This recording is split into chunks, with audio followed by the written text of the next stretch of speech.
Hello everyone, welcome to our next part of our discussion from the thought-provoking novel In Custody by Anita Desai. In the previous session, we explored the different events till chapter 6.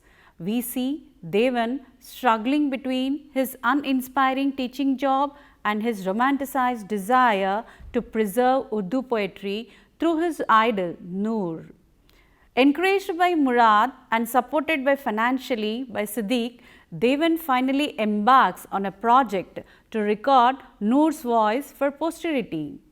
However, as the session begins, it becomes clear that the project is quickly unscrambling due to Devan's lack of control, poor planning and Noor's disorganized, distracted lifestyle.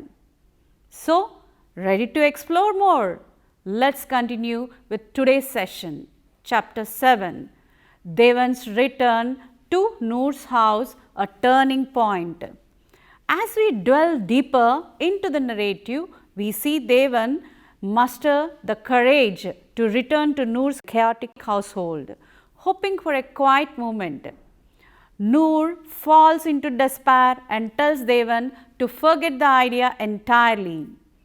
This moment captures the emotional tension perfectly. It takes a lot of courage for Devan to go back to Noor's house.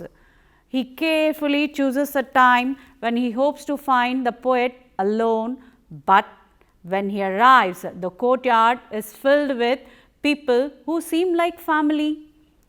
Still, Devan steps forward to see Noor and once again feels nervous and in awe of being near the great poet. Noor is lying weakly and assumes Devan has come because he heard that Imtiaz Begum, his second wife, is unwell. Devan denies this but secretly feels pleased. Noor says that Imtiaz collapsed from the stress of performing. Although Devan doesn't care about her, he pretends to show her concern and suggests she may just have a virus. Noor quickly grabs on to the idea of sending her to a hospital. Devan likes this plan because it might mean she'll be out of the way, giving him a chance to finally record Noor without disturbance. But Noor then says she refuses to go even though she had a high fever. Devan feels frustrated with Noor's weakness and inability to control his household. Devan tries to get the conversation back on track and gently suggests they begin the interview. At first, Noor becomes thoughtful and speaks about the passing of time and how it crushes people into dust. He mentions a poem he once wrote and wishes his secretary were there to write it down. Devan carries forward and excitedly says that he has arranged to record Noor's voice. But Noor misunderstands. He thinks Devan wants him to sing. As Devan starts explaining the project, he realizes that he doesn't really know much about recording either. He wonders why Murad or Jane never mentioned using a proper studio. He begins to feel insecure, unsure of himself. Still, Devan explains that all they need is a quiet room and his assistant will handle the recording. All Noor has to do is to talk about his life and poetry and it will be turned into a beautiful article. Noor becomes sad and says he can't speak freely while Imtiaz is still in the house, it would disturb her. Devan, frustrated, blurts out that she was allowed to read her poem, so why can't Noor? Ironically, Noor shoos him, shocked, and says Imtiaz is right. Devan is a fool and no one wants to hear his voice anymore. He falls into despair and tells Devan to forget the idea entirely. Just then, Ali enters and says Imtiaz Begum wants to see both of them. Devan is surprised. How did she even know he was there? It seems like everyone in the house is keeping an eye on him. He follows Noor into Imtiaz's room feeling nervous. Imtiaz is lying in bed, clearly ill and bandaged, surrounded by her followers. This scene offers a glimpse into the theatrical control Imtiaz maintains in Noor's house. She looks like she's been in an accident. She calls Devan over and insults him, saying she knows his type, men from third-rate universities who feed off others' success. Devan tries to defend himself and says he only wants to hear Noor's poetry. She laughs and says Noor won't do it, and Noor agrees for this. Then strangely, she begins shouting that Noor will recite, trashing in bed. As he tries to calm her down, Devan, disturbed, quietly leaves the room. Outside, Devan feels both relieved and defeated. He regrets not making a formal plan for the interview. He knows Noor has to be taken out of the house for the project to succeed, but he has no idea where to go. At that moment, a small girl appears, leading him to a hidden inner courtyard. There he sees an older woman, Noor's first wife, Safia Begum, whom he recognizes from a previous visit. The old woman laughs about the argument in the house and says Imtiaz is only pretending to be sick. She used to be a dancing girl and now wants to take all of Noor's fame for herself. Devan, though unsure, asks what Imtiaz really wants. The woman says she wants to drive Devan away and stop the book. Devan corrects her, it's an interview, not a book. But she insists Imtiaz is jealous of his project. Now, let us pause and consider how desperate Devan has become. Distressed Devan asks what he should do. The old woman says they can arrange a room nearby. Where Noor comes to visit her, they can secretly go there to record. Imtiaz won't like it, but she can't stop it. After all, the old woman is Noor's first wife and still holds some power. Devan agrees and they plan to do it in a week. This marks a crucial shift in the story. As he is leaving, she calls him back and demands payment. Devan hesitates, but she warns him that Noor won't cooperate without it. Devan walks away feeling torn between two wives. He realizes he cannot satisfy or avoid either of them. Deep inside, he feels he may have to give up the project altogether. Now, dear students, let's continue our journey together in custody, summary and analysis of chapter 8 and 9. Chapter 8 begins with a tense conversation between Devan and his wife Sarla. She teases him by asking if he is no longer going to Delhi because he was thrown out. Devan snaps back that he only goes when there is a work. But inside he feels hopeless. He wishes he had more energy and courage. He sees himself as weak like his father and feels like a failure, especially after how things have gone with Noor.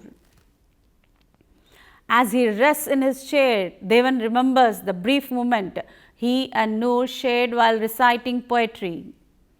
Then Sarla brings him a postcard.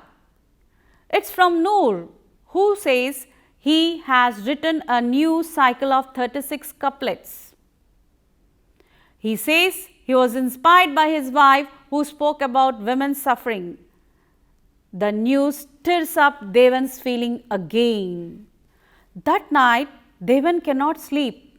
He thought he was done with Ali, but now that hope returns. He is restless. He walks outside in the night thinking deeply. He feels like a trapped animal, like he never truly had free will. This reflects a larger theme in the novel, Devan's entrapment by social and personal expectations. Meeting Noor has made him realize that what he once thought was the wider world is just a kind of a prison. He wonders where real freedom can be found, but finds no answer. Things take a darker turn as the Devan visits Siddiq the next day. He is surprised to see that Siddiq lives in a big ancestral home. But the house, though grand, is falling apart. Siddiq greets him warmly and calls for drinks and his young assistant Chotu to introduce him. Here, Anita Desai cleverly uses irony to contrast Siddiq's decaying home with his proud mannerism. He seems cheerful and comfortable like a man of leisure. Devan secretly takes pleasure in noticing how run down the place is. As the evening goes on, Siddiqui invites some young men over and calls for music. He praises Chotu's singing, though Chotu is not in the mood. Eventually, his friends arrive and they begin playing cards and drinking.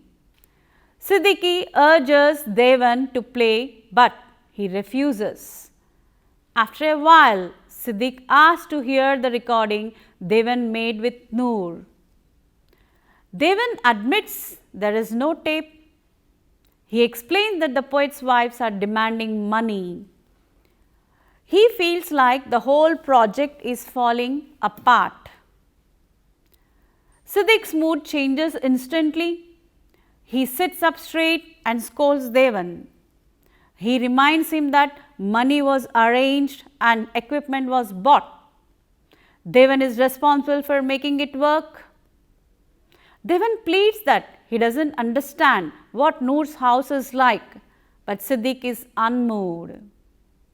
Eventually, Siddiq says that if more money is needed, they'll ask the college authorities. Upon this, Devan is deeply relieved and wholly thankful, but Siddiq coldly sends him away. Later, Devan reflects bitterly. He once felt like the center of this project, but now Siddiq seems to have taken control.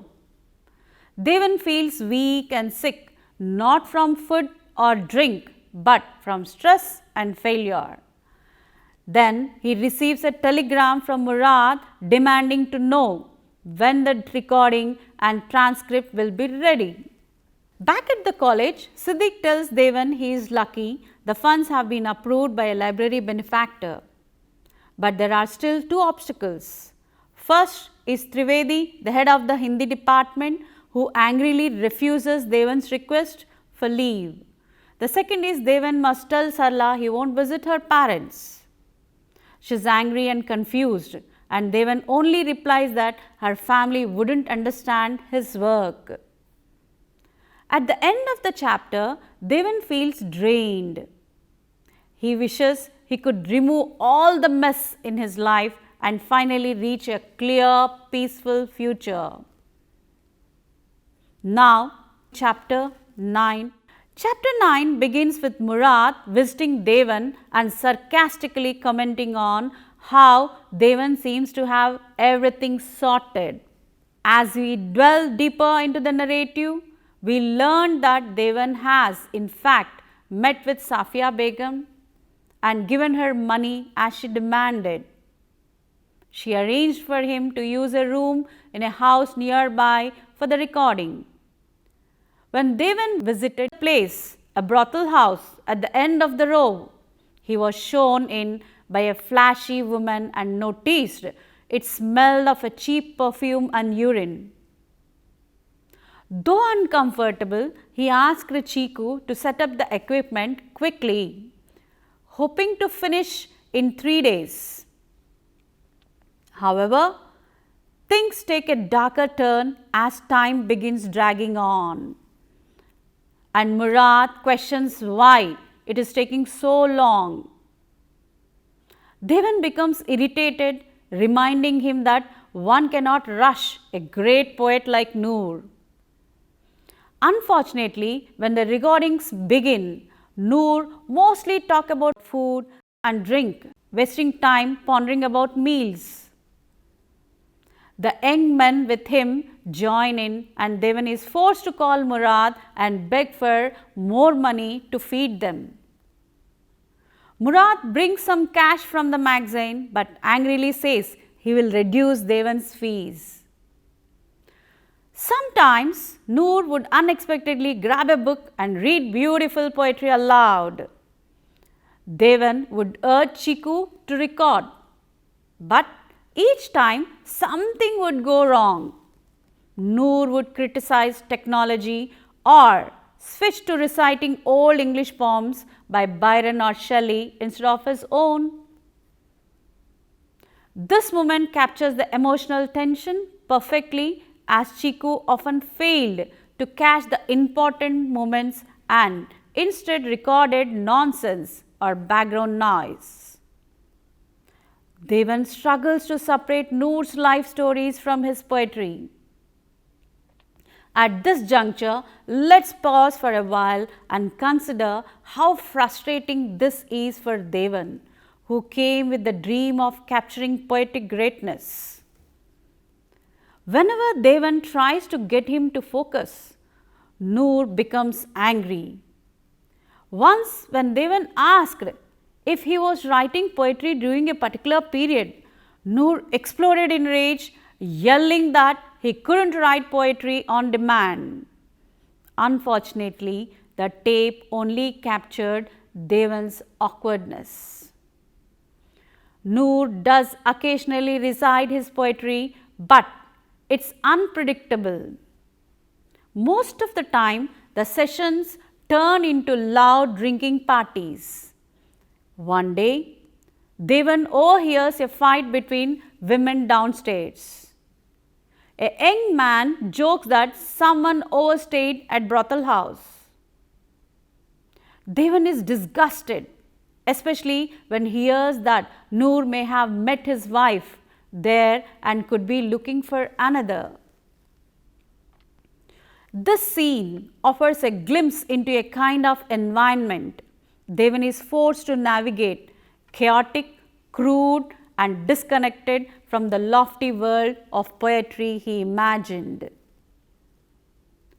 Time passes and Devan becomes more anxious and frustrated. He feels used by everyone and starts to worry the entire project is slipping away. Chiku becomes lazy and careless. Eventually, Chiku wants to leave, but Devan refuses to let him go until the work is done. When he complains to Murad, Murad reminds him it was supposed to be 3-day job and now it's been 3 weeks. Murad urges him to finish quickly so the magazine can go to press. Desperate and disillusioned, Devan starts taking notes himself instead of relying on Chiku. He stays at his childhood friend Raj's house, where Raj's elderly aunt and a talkative tailor also live. The tailor's presence bothers Devan, but he stays quiet because the place is close to Noor's. In the final scene, Noor says he has nothing more to say, then suddenly recites a rare poem. Devan quickly scribbles down, catching Noor's attention. Noor begins writing in Devan's notebook, but soon throws it aside. He says his poetry days are over and declares he wants nothing now but primordial sleep. The chapter ends with Devan releasing the deep sadness and collapse of the man he once admired so much. Now, Let's turn our attention to the next part of this session, the thematic layers. Siddiq, Urdu language and the women in custody, a thematic analysis. Anita Desai's novel In Custody deals deeply with themes of cultural loss, linguistic decline and the struggle of identity in post-partition India. Two key threads running through the novel are the portrayal of Siddiq and the Urdu language, and the often overlooked but powerful presence of female characters. Together, these aspects provide a rich understanding of the social and emotional dynamics at play in the story. Siddiq is one of the most significant secondary characters in the novel. He is a faculty member in the Urdu department at the college where Devan teaches Hindi. In many ways, Siddiq is a contrast to Devan. He is more confident, unmarried and lives a carefree life, unconstrained by the burdens of the family. His position seems stronger in the college due to his longer tenure and his ties with the administration. However, despite these advantages, he is still powerless when it comes to promoting Urdu. The Urdu department itself is on the verge of extinction. Siddiq is its only faculty member and the department only survives due to an old endowment and the presence of few Muslim families who remained after the 1947 partition. Desai's narration highlights the grim state of the department, comparing it to a prison cell waiting for execution. The novel uses Urdu not just as a language, but as a symbol of vanishing culture. Urdu was once the language of the elite and Muslim intellectuals in India. After the partition, its status declined significantly, especially with the rise of Hindi as the preferred national language. Anita Desai in interviews acknowledged this loss. She noted how Urdu was struggling to stay alive and lacked a real audience. This fading relevance of Urdu is mirrored in the characters and events of the novel.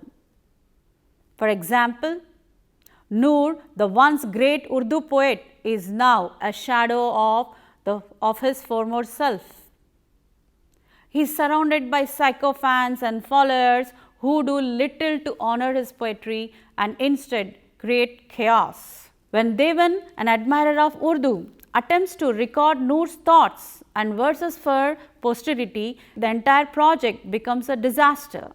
Chotu, the helper assigned to handle the recording equipment, lacks training. Devan himself is unfamiliar with technology. He is also too weak to assert control over the noisy environment in which the recording takes place. Noor, instead of reciting poetry, talks endlessly about food and drifts into unrelated thoughts. The hope that editing might salvage something meaningful is quickly lost. Now, let us come to conclusion, where Desai's portrayal serves not only as a lament for a lost literary and cultural legacy, but also as a subtle accusation of gendered powered structures that mute half of that very legacy. What remains in the end, Desai suggests, is not glory or preservation, but dust, memory and echo of voices that were never truly heard. With this, we come to conclusion of this session. Hope you people have understood the real essence of this novel. Thank you all for being a part of today's session.